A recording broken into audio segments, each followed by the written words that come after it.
आज हम देखेंगे साइकोपाथ्स और सोशियोपाथ्स में क्या फ़र्क होता है और नॉर्मल पर्सन्स में से हम साइकोपाथ्स को आइडेंटिफाई करेंगे कैसे। साइकोपाथ्स की ट्रेट्स, कैरेक्टरिस्टिक्स और पर्सनालिटी समझने के बाद लोगों को लगता है कि ये कुछ इस तरह के दिखते हैं, बट इन रियलिटी और in actually they look like that, very decent, very handsome and very charming.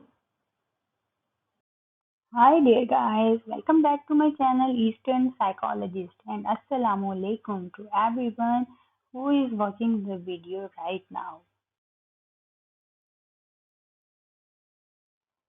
ऐसी कौन सी चीजें हैं जो मिलके साइकोपैथ को बनाती हैं, क्या हैं वो चीजें। तो एज्यूम कर लें ये गन एक साइकोपैथ है, तो जेनेटिक्स इस गन को लोड कर देते हैं, मीन्स जीन्स में आता है by birth.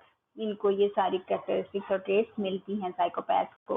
Then psychology aims the gun. अब आपने अपनी गन से निशाना किसको बनाना है, दैट मीन्स आपने अपनी साइकोलॉजी उन जेनेटिक्स के अकॉर्डिंग अब सेट कर लेते हैं कि आपको कौन सी सिचुएशंस में किस तरह से बिहेव करना है, आपको कौन सी चीज़ स्टिमुलेट करती है आपके बिहेवियर को, आपको कौन से बिहेवियर को इनहिबिट करना है, एक्सिबिट करना है। सो अकॉर्डिंग टू दैट आप अपनी साइकोलॉजी उसके अकॉर्डिंग डेवलप कर लेते हैं। अब ये सारी चीज़ें जीन्स में मिल गई, आपकी अपनी साइकोलॉजी किसी सिचुएशन को लेके डेवलप हो गई है, then just the environmental factors रह जाते हैं जो मिलते हैं और आपका ट्रिगर फुल हो जाता है।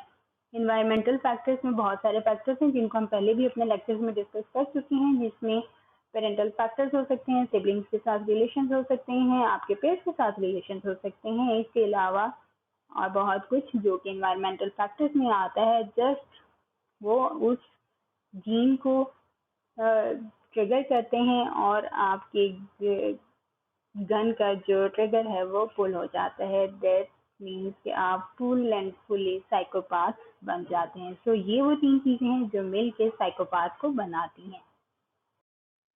साइकोपैथ की ट्रेट्स और कैरेक्टरिस्टिक्स की बात करें तो हम इनकी ट्रेट्स को इनके 4 एरियाज में देखेंगे, that is interpersonal, affective, their lifestyle and their anti social behaviour.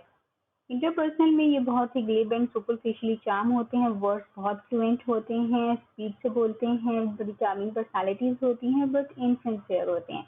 Grandiose sense of self worth, इन्हें अपनी काबिलियत पर बहुत फख्र होता है कि ये जो भी करेंगे बहुत अच्छे से करेंगे और कोई पहचान भी नहीं सकेगा।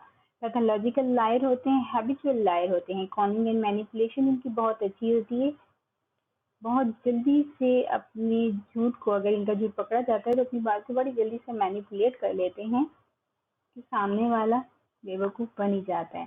देन इफेक्टिव में बात करें तो लैक ऑफ रिमर्स और गिल्ट, इनमें कोई रिग्रेट नहीं होता, कोई गिल्ट नहीं होता, शैलो इफेक्ट होता है। इनके फेस पे क्या एक्सप्रेशन हैं, क्या इमोशंस हैं, वो बिल्कुल क्लियर नहीं होते, आप नहीं समझ सकते कि वो क्या सोच रहे हैं या उनके क्या इमोशंस हैं इस वक्त। लैक ऑफ एम्पैथी, बिल्कुल एम्पैथी का लेवल इनमें नहीं होता और ये रिस्पॉन्सिबिलिटी को भी एक्सेप्ट नहीं करते और इसमें काफ़ी फेल हो जाते हैं रिस्पॉन्सिबिलिटी को एक्सेप्ट करने में। अगर मैरिड हैं तो ये मैरिड लाइफ की जो रिस्पॉन्सिबिलिटीज़ होती हैं ये उनको एक्सेप्ट नहीं करेंगे, तो फेल हो जाएंगे उनको एक्सेप्ट करने में। लाइफस्टाइल की बात करें तो इनके लिए होता है कि हर वक्त कोई स्टिमुलेशन मिलती रहे इनको लाइफ में, कि लाइफ चेंज होती रहे, क्योंकि ये एक तरह की सिचुएशन से जल्दी बोर हो जाते हैं। So they are stimulation seekers. Impulsive होते हैं काफ़ी ज़्यादा। रिस्पॉन्सिबल, हमने बात की, इनका लाइफस्टाइल कुछ रिस्पॉन्सिबल टाइप होता है। देन पैरासिटिक ओरिएंटेशन होती है इनकी, दैट मीन्स कि इनका लाइफस्टाइल काफ़ी डिसऑर्गेनाइज होता है, डिसिप्लिन नहीं होता है, सेल्फ डिसिप्लिन नहीं होता है, फाइनेंशियली डिपेंडेंट होते हैं दूसरे लोगों पर and like that. Financially dependent भी ऐसे होते हैं कि अगर दूसरों से ये कुछ उधार वगैरह ले लें और इनको वापस मांग लिया जाए इनसे, तो कहते हैं कैसा उधार, कौन से पैसे, चल पड़ जाए, कोई पैसे नहीं। Then lack of realistic goals, अपनी लाइफ में इनका कोई रियलिस्टिक गोल नहीं होता जो इनको अचीव करना है। दैट मीन्स नॉर्मल पर्सन अपनी लाइफ का एक गोल सेट बना लेता है कि उसको ये गोल अचीव करना है, बट इनके, हाँ मीन साइकोपाथ के यहाँ कोई रियलिस्टिक गोल नहीं होता है, ये टाइम टू टाइम चेंज हो जाता होता रहता है, क्योंकि ये स्टिमुलेशन सीकर होते हैं और एक ही तरह की चीज़ से ये बोर हो जाते हैं, दैट्स वाई। अब इनके एंटी सोशल बिहेवियर की बात करें तो इनको अपने बिहेवियर पर कंट्रोल नहीं होता। अगर आप इनकी बात नहीं मान रहे हैं, ये अपने फ्लुएंट वर्ड्स इंटरपर्सन में जैसे देखा ये बहुत फ्लुएंट और सुपरफिशियल हैं। अगर आपने यहाँ पे इनकी काबिलियत की तारीफ नहीं की या इनको कुछ बुरा भला कह दिया तो इनका बिहेवियर जो एकदम चेंज हो जाएगा और वो उस पर कंट्रोल नहीं कर सकते।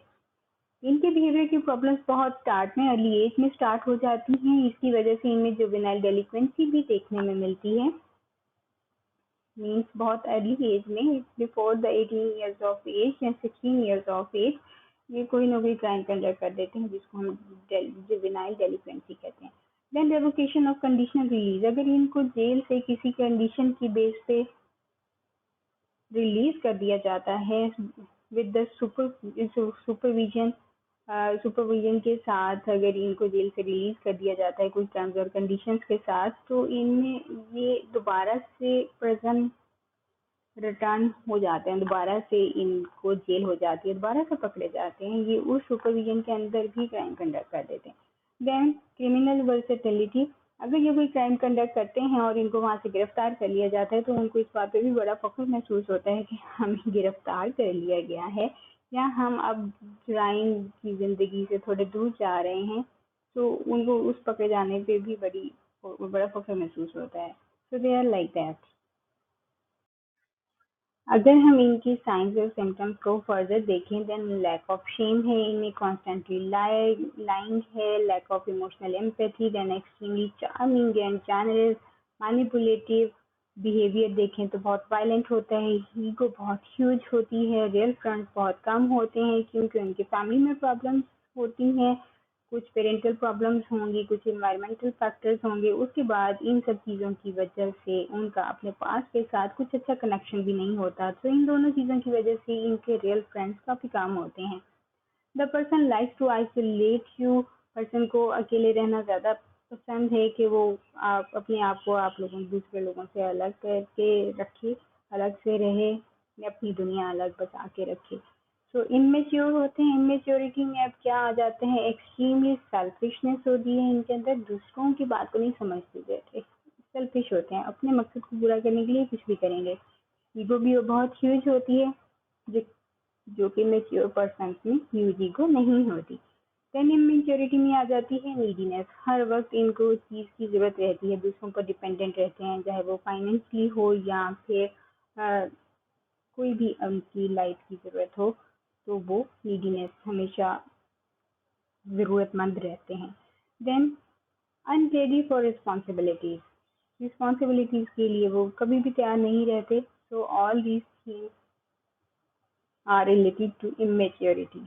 सो अगर नॉर्मल पर्सन में भी ये चीज़ें हों तो हम उसको इमेच्योर ही कहते हैं, लेकिन इनके अंदर तो ये कूट कूट के भरी होती है इमेच्योरिटी। प्रोजेक्शन होती है, हम खुद ने जो किया है वो कहेंगे कि नहीं ये दूसरे ने किया है, या अपनी फीलिंग्स को दूसरों के ऊपर थोप देते हैं कि ये बंदा जो है ये मुझे मानना चाहता है, एक्चुअली में खुद उसको मानना चाहता है। So that is projection. हर वक्त टिकटिकी लगा के घूरते रहते हैं, आंखें बिल्कुल नहीं चपकते। So these are the signs and symptoms of the pathological person. Psychopath की दो सब कैटेगरीज हैं जो सबसे ज़्यादा पढ़ने में आती हैं, that is primary psychopath and secondary psychopath. Primary psychopath को हम क्लासिकल साइकोपाथ भी कहते हैं, जबकि सेकेंडरी साइकोपाथ को हम सोशियोपाथ कहते हैं। इनकी कैरेक्टरिस्टिक्स या इनमें अगर डिफ्रेंशिएट करना हो तो क्लासिकल साइकोपाथ इनमें इननेट कंडीशंस होती हैं, इनको जीन्स में विरासत में मिलती हैं चीज़ें, जबकि सोशियोपाथ ट्रॉमा इंड्यूस्ड होते हैं, किसी ट्रॉमा की बेस पर इनमें ये कैरेक्टरिस्टिक्स अपेयर होती हैं। Classical psychopath inherited affective deficit, इनको क्योंकि विरासत में मिलता है, डेफिशिएंसी होती है उस बिहेवियर की, उस जीन्स की, जिसकी वजह से वो इस तरह का बिहेव करते हैं। देन सोशियोपाथ एक्वायर्ड अफेक्टिव डिस्टर्बेंस, इनमें अगर ये डिस्टर्बेंस आ रही है बिहेवियर में तो ये एक्वायर्ड होती है, डेवलप की हो जाती है किसी भी इन्वायरमेंटल फैक्टर की वजह से। Then primary psychopath hyper reactive behaviour inhibition system, that means कि वो अपने बिहेवियर को इनहिबिट नहीं कर पाते, काफ़ी लैक होता है इसका और वो किसी भी बात को लेके काफ़ी इनसेंसिटिव हो जाते हैं। Hyper reactive behaviour and inhibition system in sociopath, that means कि इनमें अपने बिहेवियर को, अगर इनको प्रोवोक कर भी दिया जाए तो इनमें अपने बिहेवियर को इनहिबिट करने की एबिलिटी बहुत ज़्यादा एक्सट्रीमली हाई होती है या फिर नहीं होती। एवरेज बिहेवियर एक्टिवेशन सिस्टम, इनका बिहेवियर अगर एक्टिवेट होता है तो वो थोड़ा एवरेज लेवल का ही होता है, जबकि सोशियोपैथ में भी सेम बिहेवियर देखने में मिलता है। Then next is very low sensitivity to punishment, अगर इनको किसी बात पे पनिशमेंट मिल भी जाए तो इनको इससे कोई फर्क नहीं पड़ता, बहुत कम फर्क पड़ेगा अगर पड़ा भी तो। बिल्कुल इसी तरह से सोशियोपैथ हैं, इनको भी पनिशमेंट में अगर इनको सजा मिल जाती है तो वो उसको लेके भी कुछ कंसिडर या सेंसिटिव नहीं होते। लो इन न्यूरोटिसिज्म, न्यूरोटिसिज्म काफी लो होता है। ये क्या होता है अभी हम नेक्स्ट देखेंगे इसको, जबकि सोशियोपैथ में न्यूरोटिसिज्म की कैरेक्टरिस्टिक्स बहुत ज्यादा हाई होती हैं। प्राइमरी साइकोपैथ में एंजाइटी का लेवल काफी लो होता है, नेगेटिव इमोशनैलिटी होती है। इसके अलावा सोशियोपैथ में एंजाइटी का लेवल काफी ज्यादा हाई होता है, नेगेटिव इमोशनैलिटी डेफिनेटली होती है, इनमें एंजाइटी की ट्रेस काफी ज्यादा हाई होती हैं।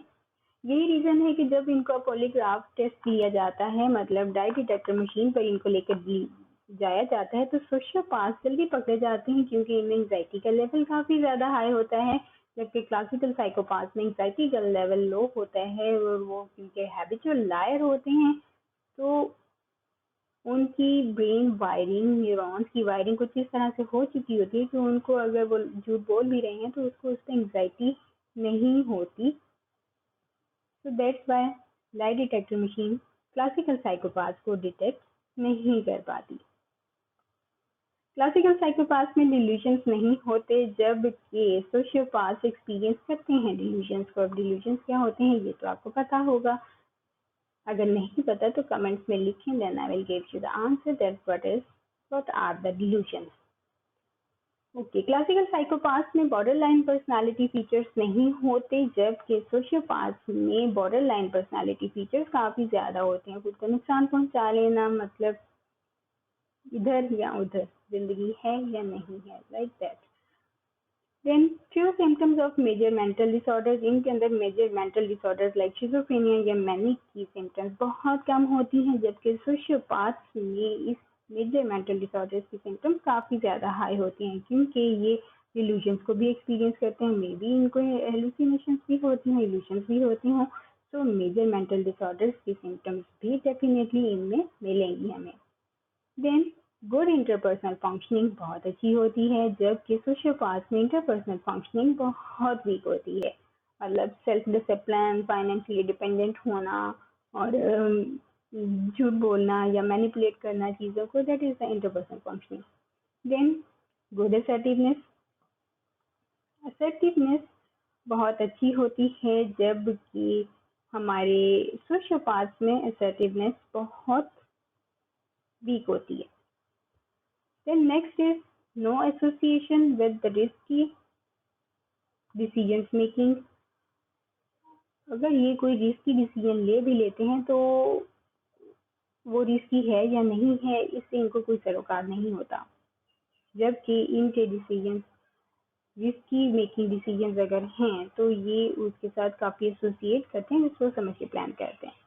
Reduce perceptual capacity, perceptual capacity चीज़ों को परसीव करना अपने इर्द गिर्द के काफ़ी लो होते हैं कि कौन सी चीज़ किस तरह से वर्क कर रही है और उनके लिए अच्छी है या नहीं है, तो ये परसेप्चुअल कैपेसिटी काफ़ी कम होती है, जबकि सोशियोपैथ में परसेप्चुअल कैपेसिटी काफ़ी ज़्यादा होती है या फिर नहीं होती।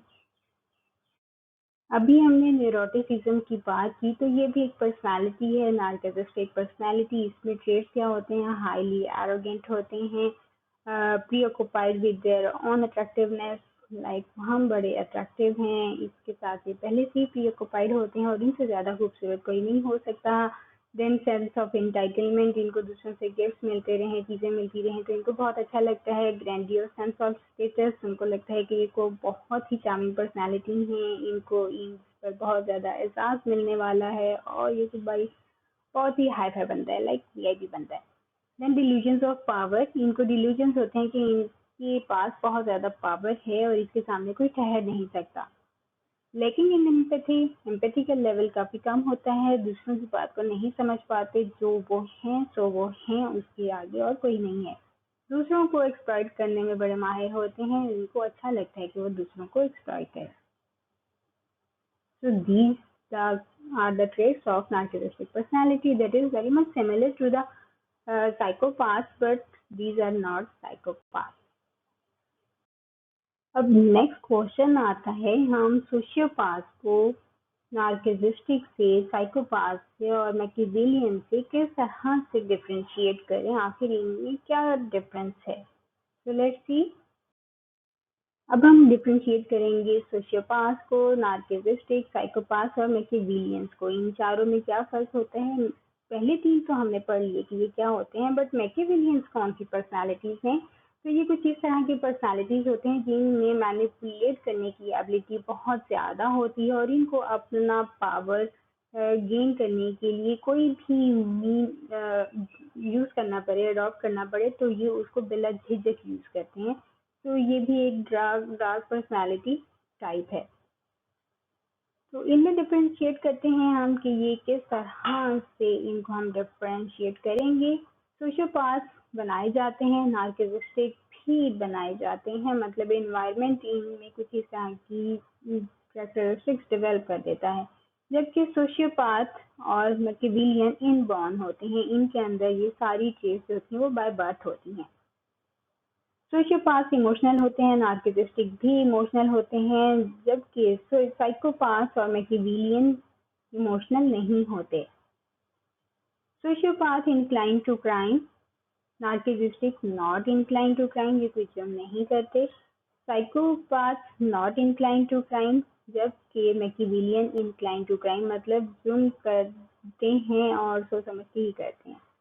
Then feels remorse, narcissistic doesn't feel remorse, means कोई रिग्रेट नहीं होता इनको। Psychopath also don't feel remorse and Machiavellian also don't feel remorse, just guilty feelings होती हैं सोशियोपाथ में कुछ हद तक। Then violence of player, entitled, narcissistic entitled to be violent, sociopath violence is power. अगर हम वायलेंट नहीं करेंगे तो हम कैसे पता लगेगा हम पावरफुल पर्सन हैं। देन और मैकियावेलियन के लिए वायलेंस तो बहुत ज़्यादा नेसेसरी है। तो सोशियोपाथ को वायलेंस करने से खुशी मिलती है। नार्किसिस्टिक का कहा जाता है कि ये वायलेंट बिहेव करते हैं, इनको ऐसे इंटाइटलमेंट मिल जाता है, जबकि सोशियोपाथ को वायलेंस से पावर फील होती है और मैकियावेलियन के लिए तो वायलेंस करना बहुत ज़्यादा ज़रूरी है। सोशियोपाथ को ह्यूमन से बहुत ज़्यादा नफरत होती है, जबकि नार्किसिस्टिक में इमोशनली शैलो इफेक्ट होता है, सेल्फिश होते हैं, मतलब दूसरों के फीलिंग्स को नहीं समझ पाते। देन इमोशनली इनेप्ट होते हैं साइकोपाथ एंड मैकियावेलियंस भी इमोशनली कैलकुलेटेड होते हैं कि ये अपने सारे जो भी इमोशंस अपने हैं या दूसरों के हैं, ये उनको कैलकुलेट करते हैं बाकायदा। सोशियोपाथ को पता होता है कि ये गलत कर रहे हैं। Narcissistic doesn't care that the things are right और wrong for others. Psychopath doesn't feel difference between right and wrong, and the Machiavellian knows he does wrong but fails to acknowledge it. उनको पता होता है कि वो गलत कर रहे हैं, लेकिन वो उसको एक्नॉलेज नहीं करते। सोशियोपाथ वायलेंट होते हैं, एराटिक होते हैं, रैशनल होते हैं, जबकि नार्किसिस्टिक वर्सिक्रल होते हैं, एराटिक होते हैं, रैशनल होते हैं। साइकोपाथ काफी कोल्ड होते हैं, कैलकुलेटेड होते हैं और लॉजिकल होते हैं, जबकि मैकियावेलियन भी कोल्ड, कैलकुलेटेड और रैशनल होते हैं। नंबर 9 में इमोशनली अनस्टेबल होते हैं सोशियोपाथ, इमोशनली अनस्टेबल होते हैं नार्किसिस्टिक भी, इमोशनली स्टेबल होते हैं साइकोपाथ और मैकियावेलियन भी इमोशनली स्टेबल होते हैं। Psychopaths can suffer psychosis. Narcissistic also can suffer psychosis, जबकि sociopaths can't suffer any psychosis and Machiavellian also suffer psychosis. Sociopaths का आईक्यू लेवल काफ़ी लो होता है, नार्सिसिस्टिक का एवरेज होता है, साइकोपाथ का काफ़ी हाई आईक्यू होता है। आपको साइकोपाथ काफ़ी अच्छे बिजनेसमैन भी मिलेंगे, देखने में मिलेंगे। एंड मैकियावेलियन का आईक्यू लेवल भी काफ़ी हाई होता है और ये ज़्यादातर आपको पॉलिटिक्स में देखने में मिलेंगे। नंबर 12 की बात करें तो फ्रीक्वेंट लॉन्ग रेंज अटैक, बहुत ही लॉन्ग रेंज होती है इनके अटैक्स की और बड़ी फ्रीक्वेंट में करते हैं। And ability to recognise all emotions, और ये सारे इमोशंस को रिकॉग्नाइज करने की काबिलियत भी रखते हैं। नार्सिसिस्टिक में पैसिव अग्रेसिव डिस्प्ले होता है ऑफ द रेंज, इन सारी रेंजेस को लेके, जबकि and ability to recognise emotions, और ये भी इमोशंस को रिकॉग्नाइज कर सकते हैं। साइकोपाथ प्रिटेंड करते हैं कि उनकी भी बड़ी लंबी फहरिस्त है अटैक्स की, but ability to mimic range attacks and all emotional patterns, तो कुछ इन रेंज अटैक्स और इमोशनल पैटर्न्स को समझने की जो एबिलिटी है वो थोड़ी सी कम होती है। Machiavellian no display of range, इनका कोई इस तरह का अटैक्स का रेंज नहीं मिलता, मैनिपुलेटिव होते हैं काफ़ी ज़्यादा। No display of any emotions, ये कुछ इमोशंस भी ज़्यादा डिस्प्ले नहीं करते हैं। And can't recognise emotional patterns, और ये इमोशनल पैटर्न्स को भी रिकॉग्नाइज नहीं करते। तो जो वो हैं तो वो हैं। इम्पेशेंट होते हैं, सोशियोपाथ नार्सिसिस्टिक भी इम्पेशेंट होते हैं, जबकि साइकोपाथ और मैकियावेलियन में पेशेंट लेवल आपको कुछ देखने में आएगा। जब तक आप उससे प्रोवोक नहीं करेंगे वो काफ़ी सब्र तहम्मुल का मुजाहिरा करते रहेंगे। नाउ नेक्स्ट इज, अगर आप रास्ते में आ जाते हैं नार्सिसिस्टिक, सोशियोपाथ या साइकोपाथ लोगों के, तो वो किस तरह से बिहेव करेंगे। तो लेट्स सी, एक नार्सिसिस्टिक बनता है, अगर आप उसके रास्ते में आ जाते हैं, देन वो he will run over you, कि वो आपको बिल्कुल नहीं छोड़ेगा, आपको काफ़ी स्कोल्ड करेगा कि आप उनके रास्ते में आए तो आए क्यों, और उनकी जो भी कंप्लेंट्स होंगी वो बहुत ज़्यादा होंगी, ना ख़त्म होने वाली, कि आपने जानबूझकर उनकी कार को नुकसान पहुंचाया, आप उनसे जेलस होते हो लाइक दैट। क्योंकि नार्सिसिस्टिक में कुछ पावर के डिलीशंस होते हैं ना, तो इस वजह से उनकी कंप्लेंट्स भी उसी तरह की होंगी, उसी लेवल की होंगी। बात करें सोशियोपाथ की, तो ये भी आपको नहीं छोड़ेंगे कि आपने ऐसा क्यों किया, आपको उस पर काफ़ी बुरा भला भी कहेंगे कि आप उनके रास्ते में आए, लेकिन अंदर ही अंदर वो इस चीज़ से एंटरटेन हो रहे होंगे कि ये सारा सीन तो उन्होंने खुद ही क्रिएट किया, लेकिन अब वो आपको नहीं छोड़ेंगे, क्योंकि उन्होंने तो सोशल नॉर्म्स को वायलेट किया जानबूझ के। उन्हें पता था कि कहीं ना कहीं कोई एक्सीडेंट हो सकता है, तो उस सिचुएशन को एंजॉय कर रहे होते हैं, लेकिन ऊपर से वो दूसरे बंदे को नहीं छोड़ते। देन अगर हम साइकोपाथ्स की बात करें, देन साइकोपाथ्स क्योंकि बड़े कैलकुलेटेड होते हैं, ये सारे स्टेप्स को मेजर करेंगे, लेंथ क्या है, और इंश्योर करेंगे कि आपने उनको नुकसान पहुंचाया है और बहुत ज़्यादा नुकसान पहुंचाया है, और वो भी आपको नहीं छोड़ेंगे, जबकि वो इस सारी सिचुएशन में अंदर ही अंदर मुस्कुरा भी रहे होंगे कि मुझे बड़ी पावर मिल रही है और मैं बहुत ज़्यादा डैमेज शो कर रहा हूँ कि इनकी वजह से मुझे बहुत ज़्यादा डैमेज हो गया है। I was a very hyper person, और चार्मिंग और सुपरफिशियल पर्सनालिटी, चार्मिंग पर्सनालिटी को किस तरह से कोई नुकसान पहुँचा सकता है। तो ये एग्जाम्पल्स देखने में तो काफ़ी ज़्यादा सिंपल हैं कि, लेकिन फिर भी थोड़ी बहुत कंफ्यूजन दूर हो जाती है कि अगर हम इन तीनों लोगों के रास्ते में आ जाएं तो ये लोग बिहेव आखिर करेंगे किस तरह से। I hope little bit confusion is clear if you have. If not, then let's see the next situation. अब है how to identify psychopathic tendencies. क्योंकि ये नॉर्मल पर्सन में इन लोगों को आइडेंटिफाई करना थोड़ा सा मुश्किल होता है, लेकिन अगर कुछ सिचुएशंस इनके सामने रख दी जाएं तो ये उसके अकॉर्डिंगली अगर आंसर दे दें तो हम इनको आइडेंटिफाई कर सकते हैं कि इस पर्सन के अंदर साइकोपैथिक टेंडेंसीज हैं। For example, situation number 1. A child receives two presents from Santa Claus. He received a soccer ball and a bicycle, but the child was not happy. Why?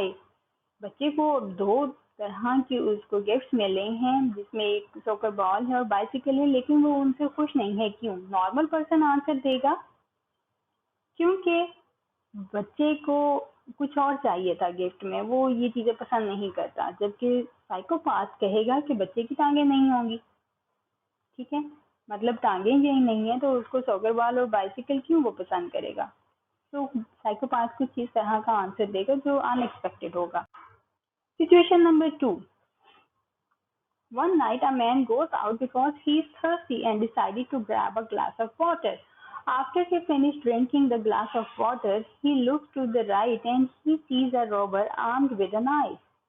This man runs away and hides in the closet. If you were the robber that saw, what would you do? तो अब यहाँ पर हम ये सारी situation दे रहे हैं और जहाँ पे उनसे पूछें कि अगर आप एक रॉबर होते तो आप क्या करते। अब नॉर्मल पर्सन आंसर क्या करेगा, क्या कहेगा कि अगर वो रॉबर होते या वो नहीं भी है, वो पर्सन ही अगर उसको इमेजिन कर लें तो वो कहेगा कि वहां पर वो आराम से चुप करके खड़े होकर वेट करते कि वो बंदा क्लोजेट से बाहर आएगा, तब वो उसको मार देगा। जबकि साइकोपाथ आंसर करेगा कि वो उस क्लोजेट को ओपन करेगा, उस बंदे को मार देगा जो वहां पे अंदर छुपा हुआ था, या फिर वो जो चोरी करने आया है वो चोरी करेगा और वहां से आराम से चला जाएगा। Next situation number 3। You are living in an apartment on the 5th floor and you decided to look out the window. As you looked out the window, you witnesses a man being murdered by another man. The murderer has seen you and in an instant he points a finger at you and moves that finger up and down a couple of times. What did that mean? आप इस floor पर रहते हैं, आपने अपनी window से देखा कि एक बंदा दूसरे बंदे को कत्ल कर रहा है, लेकिन वो कत्ल करने वाला आपको भी देख लेता है। देन वो आपकी तरफ फिंगर करता है और फिंगर को ऊपर नीचे आपकी तरफ पॉइंट करके करता है और काफी दफा करता है। तो इसका क्या मतलब है? नेक्स्ट सिचुएशन देखते हैं। Situation number 4। एक लड़की अटेंड करती है अपनी आंट का फनरल। वहां पर वो एक बहुत ही स्टनिंग हैंडसम बंदे से मिलती है और वो instantly fall in love with that person. और उसी रात जब वो घर वापस आती है तो वो अपनी सिस्टर को कत्ल कर देती है। Now the question is why. Situation number 5। A murderer decides to stab another man 5 times in the abdomen. After stabbing the man 5 times, he left the elevator. However, since this elevator had windows everywhere, one would be able to see inside. The murderer continued to watch the inside of the elevator from the outside. अब कत्ल तो कर दिया है, 5 दफा आपने उस बंदे को स्टैब किया है उसके पेट में। उसके बाद आप वहाँ एलिवेटर से बाहर निकलते हैं और उस एलिवेटर में हर तरफ खिड़कियां भी लगी हुई हैं। आप वहाँ से भाग नहीं रहे, लेकिन स्टिल खड़े होके आप उसके अंदर देख रहे हैं। क्यों? अब ये 3 सिचुएशंस ऐसी हैं जिसका आंसर देना है आपने मुझे। How a normal person and a psychopath would answer on 3rd, 4th and 5th situation. If you have the answer, then write that down in the comment box. So let's see आप अब इनमें differentiate कर पाते हैं या नहीं, कि normal person और साइकोपाथ सिचुएशंस को किस तरह से देखता है और किस तरह से आंसर करता है। So have a good luck. ये था हमारा आज का lecture. I hope all is clear. If you have any question then write in the comments below. Soon we'll join you with the next lecture. Till then, bye.